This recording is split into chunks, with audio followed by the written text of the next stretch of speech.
मेरो नाम सुकमित लेप्चा हो। म नाम्चीबाट, सिक्किम नाम्ची। अनि म चाहिँ बिहा भएको कति 9 वर्ष बाद आफ्टर 9 इयर्समा चाहिँ मेरो नानी भयो।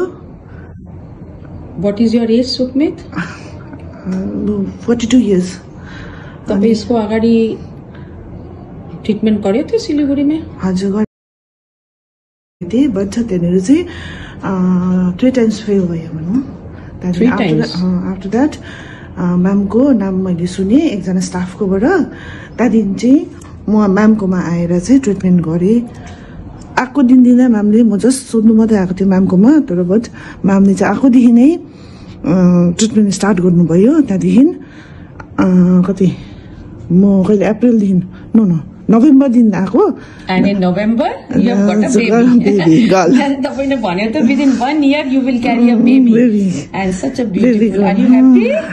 Happy। म एकदमै खुसी छु म्याम। म्यामलाई तपाईँ सिक्किमको मान्छेको लागि के भन्न चाहन्छ बहिनी?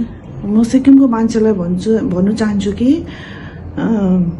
ढिलो गरेर नबस्ने। मेरो साथीहरू थुप्रोजना, साथी मतलब मेरो चिनाजना थुप्रोजना हुनुहुन्छ। म उहाँहरूलाई भेट्यो भने पनि म यता म्यामकोमा आउने, यताउता नजाने, अरू आइभीएफ सेन्टर नजाने, म्यामकोमा आएर चाहिँ ट्रिटमेन्ट सुरु गऱ्यो भने चाहिँ एकदमै द्याट्स द फ्रुट्स। यस्तो पाउँछ मेरो डेलिभरी। यत्रो राम्रो म्यामले यति बेसी खटेर म्यामको हार्डवर्क एकदमै एप्रिसिएट गर्छु। मेरो थ्याङ्क यू म्याम।